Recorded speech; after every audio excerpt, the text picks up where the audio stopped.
एक कंपनी का कहना है कि इस साल ऑनलाइन कुर्बानी का बिज़नेस तकरीबन 100 करोड़ तक पहुंच चुका है, जो कि रिपोर्टेडली पिछले साल से 6 गुना ज़्यादा है।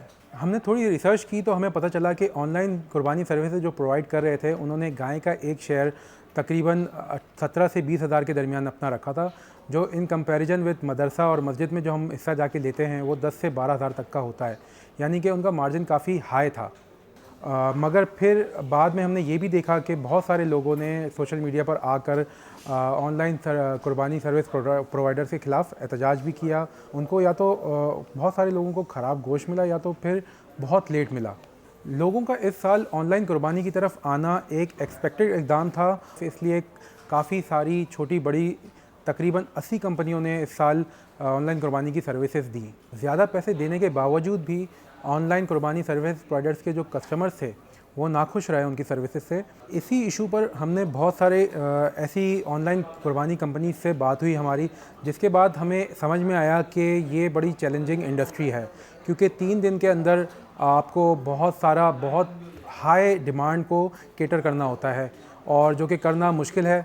और क्योंकि सिर्फ 3 दिन है तो इसके लिए एक ह्यूमन रिसोर्स बनाना, इसके लिए कैपिटल रेस करना और फिर इसको डिलीवर करना एक बहुत ही चैलेंजिंग टास्क होता है। फॉर एग्ज़ाम्पल, एक आम दिनों में जब एक कसाई काम करता है तो वो एक लिमिटेड वक्त तक काम करता है, लेकिन ईद के दिनों में उससे ज़्यादा काम कराया जाता है। और ऐसी कंपनियों ने शायद समझा कि एक लिमिटेड टाइम के बाद भी वो उतना ही काम करेंगे जितना वो पहले करते थे, लेकिन ऐसा हुआ नहीं और कसाई जो है थक जाते हैं और उनका आउटपुट कम हो जाता है।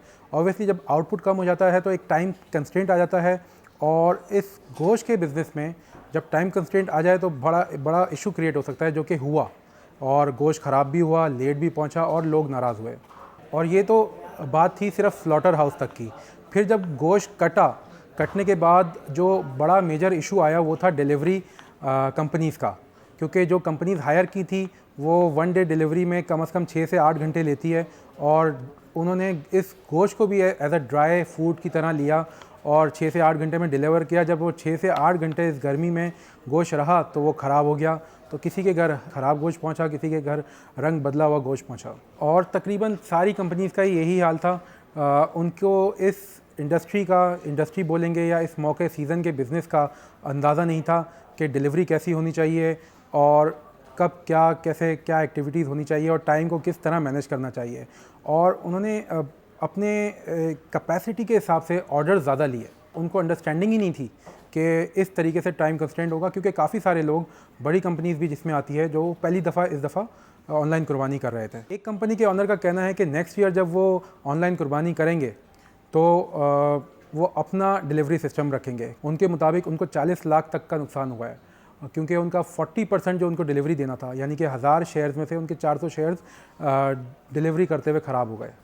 ऑनलाइन कुर्बानी सर्विसेज प्रोवाइड करने वाली कंपनीज़ ने इन तमाम चीज़ों को प्रॉपर्ली एंटिसिपेट नहीं किया और उनकी कोई स्ट्रेटजी प्रॉपर हमें नज़र नहीं आई, और इसी वजह से जो ऑनलाइन कुर्बानी का बिज़नेस था उसने प्रॉपर्ली क्लिक नहीं किया, जो कि हो सकता था, क्योंकि अपॉर्चुनिटी इस दफ़ा बहुत अच्छी थी। हमारी अगली वीडियो तक के लिए अपना ख्याल रखिए। अल्लाह हाफ़िज़।